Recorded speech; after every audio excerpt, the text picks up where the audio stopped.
வணக்கம் ஆடிட்டர் கிருஷ்ணன் பேசுகிறேன். இந்த வீடியோ வந்து ஒரு மோட்டிவேஷன் வீடியோ. இது வந்து எல்லாருமே பார்க்கலாம். இந்த வீடியோவோட டைட்டில் வந்து டே ஹேஸ் டு கம் அப்படின்றது தான் இந்த வீடியோ டைட்டில். என்ன அப்படின்னா, நம்ம எல்லாமே நிறைய எஃபர்ட் போடுறோம். நிறைய விஷயத்துக்கு எஃபர்ட் போடுறோம். இப்போ ஸ்டூடண்ட்ஸ் அப்படின்னு எடுத்துக்கிட்டா, நல்ல மார்க்காக, ஃபர்ஸ்ட் அட்டெம்ப்ட்ல சிஏ பாஸ் பண்ணணுன்றதுக்காக நிறைய எஃபர்ட்ஸ் போடுறாங்க. இதே ஒரு பிசினஸ் மேன் எடுத்துக்கிட்டா, அவங்க பிசினஸ்ல நல்ல டர்ன் ஓவர் பண்ணணும், நல்ல ப்ராஃபிட் பண்ணணும், நிறைய கஸ்டமர் பிடிக்கணும்னு நிறைய எஃபர்ட்ஸ் போடுறாங்க. எல்லா எஃபர்ட்ஸுமே உடனே பலன் குடுக்குமா அப்படின்னா, சம்டைம்ஸ் குடுக்கலாம், சம்டைம்ஸ் குடுக்காம போலாம். இப்ப 10 ஸ்டூடண்ட் படிக்கிறாங்கன்னா, எல்லா ஸ்டூடண்ட்டுமே ஃபர்ஸ்ட்டே பாஸ் பண்ணிடுறாங்களா? ஃபர்ஸ்ட் அட்டெம்ப்ட்லயே பாஸ் பண்ணிடுறாங்களான்னு கேட்டா, அப்படி கிடையாது. சில பேர் ஃபர்ஸ்ட் அட்டெம்ப்ட்ல பாஸ் பண்ணுவாங்க. சில பேர் செகண்ட் அட்டெம்ப்ட், சில பேர் தேர்ட் அட்டெம்ப்ட், சில பேர் ஃபோர்த் அட்டெம்ப்ட்ல கூட பாஸ் பண்ணலாம். அப்போ ஒரு தடவையும் நம்ம வந்து நம்ம நெனச்ச ரிசல்ட்ஸ அடையாதம்போது, நம்ம மைண்ட் வந்து ஒரு மாரி ஃப்ரஸ்ட்ரேட்டிங்கா போகும். நமக்கு வந்து ஒரு சின்ன டிப்ரஷன் கூட வரலாம். அப்போ நம்ம என்ன பண்ணணும்? இந்த டிப்ரஷனுக்குள்ள தங்கிட்டா, நம்மளோட பொட்டன்ஷியல் வீணா போயிடும். நம்ம வந்துட்டு எப்பவுமே நம்ம சொல்லுவாங்க தெரியுமா? "கடமையை செய், பலனை எதிர்பார்க்காதே" அப்படின்னு சொல்லுவாங்க தெரியுமா? அது வந்து ஒரு ரொம்ப பாசிட்டிவான ஒரு வேர்டிங். ஏன்னா, அந்த வேர்டிங் நம்ம கேட்டுட்டே இருந்தா தான், மனசுல நெனச்சுட்டே இருந்தா தான், நம்ம திருப்பி திருப்பி ஓடிட்டு இருக்க முடியும். இல்லன்னா, நம்ம அங்கேயே ஸ்ட்ரக் ஆயிடுவோம். "நான் நல்லா படிச்சேன், எக்ஸாம் எழுதினேன், ஃபெயில் ஆயிட்டேன். ஆ நான் என்ன தப்பு பண்ணேன்? நான் என்ன தப்பு பண்ணேன்? நான் என்ன தப்பு பண்ணேன்?" திருப்பி திருப்பி அதையே யோசிச்சுட்டு இருந்தா, அடுத்த லெவலுக்கு போவே முடியாது. ஓகே. நான் என்ன தப்பு பண்ணேன்னு யோசிக்கலாம். ஆனா அதையே யோசிச்சுட்டு இருக்கக்கூடாது.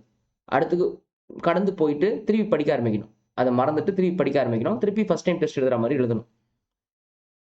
ஆனா, அத நெனச்சு, நெனச்சு, நெனச்சு துன்பப்பட்டுக்கிட்டே இருந்தோம் அப்டின்னா, நம்மளால அடுத்த லெவலுக்கு போவே முடியாது. நமக்குன்னு ஒரு நாள் வரும். நம்ம டெய்லி உழைப்போம். நம்ம எஃபோர்ட்ஸ போடுவோம். ஒரு நாள் வரும். அந்த எஃபோர்ட்ஸ்க்கெல்லாம் பலன் கிடைக்கும். அப்டின்ற ஒரு நம்பிக்கையில தான் நம்ம ஓடணும்.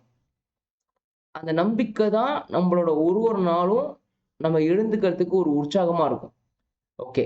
இன்னைக்கு வந்து நேத்தோட சிறப்பா அமையும் அப்படின்னு every single day you should think. என் வாழ்க்கையே இப்படிதான் போச்சு. அப்படியே யோசிச்சுட்டு இருந்தீங்கன்னா, உனக்கு எதுவுமே சரியா நடக்காது. எவ்ரி டே மார்னிங் எழுந்துக்கும்போது, இன்னைக்கு டே நேத்தோட சிறப்பா அமையும். இந்த வருஷம் போன வருஷத்தோட சிறப்பா அமையும் அப்படின்னு நீ நெனச்சுக்கிட்டே இருக்கணும். நெனச்சுக்கிட்டே இருக்கணும். உனக்கு ஆப்ஷன்ஸே கிடையாது. இந்த 2 விரல்ல ஏதாவது ஒண்ணு தொடுன்ற மாரி தான் ஆப்ஷன். ஓகே. அப்போ எப்படி யோசிக்கணும்? நான் என் கடமை என்ன? படிக்கிறது. இதுக்கு மேல எப்படி படிக்கிறது சார்ன்னு சில பேர் கேட்பாங்க. படிச்சு பாஸ் ஆகும்போது உனக்கு தோணும், எனக்கு ஒரு நாள் வரணும். அந்த நாள் இன்னைக்கு அப்படின்றது தோணும். ஃபார் எக்ஸாம்பிள் நம்ம சஞ்சு சாம்சன் எடுத்துக்கலாம். சஞ்சு சாம்சன் வந்து நமக்கு தெரியும். He is a very good batsman அப்படின்னு சொல்லிட்டு. ஆனா, அவனுக்கு மட்டும் ஒரு பிரச்சனை இருக்கு. ஒரு சீரிஸ்ல அவன கொண்டு வருவாங்க. ஒரு மேட்ச் அவன் ஆடலன்னா அவன தூக்கி உட்கார வச்சுருவாங்க. அப்ப என்ன ஆகும்னா, ஒரு பெர்ஃபார்மன்ஸ் பிரஷர் அவனுக்கு இருந்துட்டே இருக்கும்.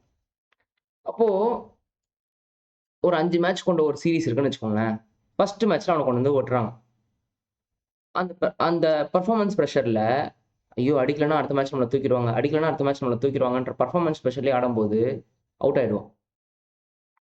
எனக்கு ஏதோ ஒரு இன்டர்வியூல நான் கேள்விப்பட்டிருக்கேன். சஞ்சு சாம்சனோட அப்பா வந்து அவன்ட்ட சொல்லிட்டே இருப்பாங்களாம். அவுட் மட்டும் ஆடாத, ஆடிட்டே இரு. ஆடிக்கிட்டே இரு கிரவுண்ட்ல. ஆடிட்டே இரு. அவுட் மட்டும் ஆகாத அப்படின்னு சொல்லுவாராம். சின்ன வயசுலலாம். ஸோ அவன் அவுட் ஆகாம ஆடிட்டே இருப்பானாம். அதுதான் அவனோட பொட்டன்ஷியல். ஃபர்ஸ்ட்டு இது நான் சஞ்சு சாம்சன் பார்த்து, "யார்றா இது புதுசா இருக்கு?" அப்படின்னு கேட்கும்போது, அ ஏன்னா கேரளாலேருந்து ரொம்ப வருஷத்துக்கு ஒரு பிளேயர் தான் வருவாங்க. இப்ப தமிழ்நாட்டிலேருந்து அடிக்கடி வந்துட்டே இருப்பாங்க. ஆனா கேரளால பார்த்தீங்கன்னா, ஸ்ரீசாந்துக்கு அப்புறம் ஒரு பாப்புலரான பேருனா சஞ்சு சாம்சன் தான்.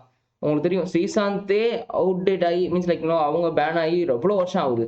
ஸோ அப்போ இன்னைக்கும் அந்த ஒரு கேட்ச் ஸ்ரீசாந்த் புடிச்சது மட்டும் தான் நம்ம யோசிச்சுட்டு இருப்போம். அந்த ஒரு வேர்ல்டு கப் வின் பண்ணும்போது ஒரு கேட்ச் புடிச்சிருப்பாங்க.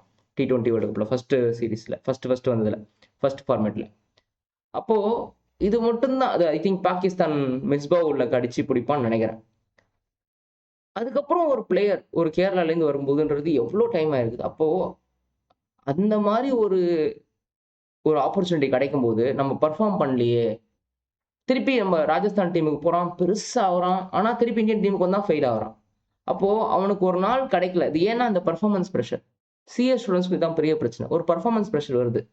ஸோ உங்களுக்கான நாள் வரும்னு நினச்சிட்டு எவ்ரி சிங்கிள் டே நீங்கள் கான்ஃபிடென்ட்டாக ஒர்க் பண்ணும்போது உலகமே ஒரு நாள் உங்களை தூக்கி வச்சு கொண்டாடும். ஓகே. ஸோ அந்த நாளுக்காக தான் நீங்கள் வெயிட் பண்ணணும். ஆனால் அந்த நாள் சும்மா வந்துடாது. நீங்கள் உழைச்சிக்கிட்டே இருக்கணும். எவ்ரி டே அதுக்கு நீங்கள் ப்ராக்டிஸ் பண்ணணும். அதுக்கப்புறம் ஒரு நாள் உங்கள உலகமே தூக்கி வச்சு கொண்டாடும். So stay positive. Thank you so much. All the best.